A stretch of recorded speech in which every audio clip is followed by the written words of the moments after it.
Hi lads, just wanted to do a quick video and a synopsis on quadratic equations. So we're going to be looking at two types of quadratic equations in the next two videos. But this is just a brief one to talk about what is a quadratic equation. Okay, so in a basic sense, okay, and shape-wise, we talk about a quadratic equation to be a parabola.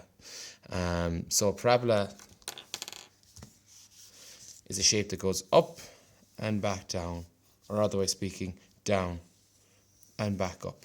Basically what that means, it has one point where it turns around and heads back in an opposite direction. Okay, now where we come across parabolas, so I think the most obvious instance where we come across parabola is, say for instance we had a graph, a pair of axes, and on this axis was time measured in seconds, and on this axis we had distance, or height, possibly height, and height is measured in meters above the ground.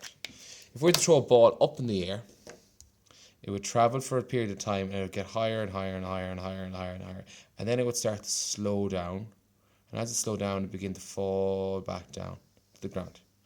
So if we look at this, this is essentially just a distance time graph. This graph is showing us its distance over time taken, which is speed. Now, if we look at this graph, we can say, well, it's going fast and it's actually slowing down as that slope gets shallower. When it gets to here, its speed or velocity is equal to 0, because that's just the moment before it turns around and falls back down, and it falls back down into the ground. Okay, there's a couple of little points here. This point and this point here we call roots. Now that's something we look at later. But essentially when we're factorizing a quadratic equation, we're finding its roots, where it crosses the x-axis. This is always the x-axis, the axis that goes down the horizontal line. This then is the y-axis. Okay, so the roots are where it cuts the x-axis. Alright, this is called its maximum point. Okay, the maximum point it reaches, and then obviously if it was the opposite way around, then it would have a minimum point. If it worked like this, say, that would be its minimum point there. Okay, now that's basically what a quadratic equation is.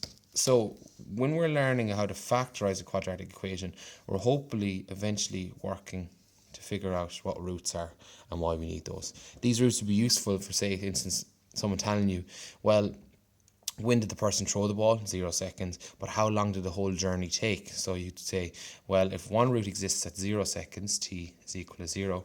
If you knew the roots of the equation, you'd find this point here, and you'd say t is equal to whatever it is. Now that's what we're always aiming to do with quadratic equations.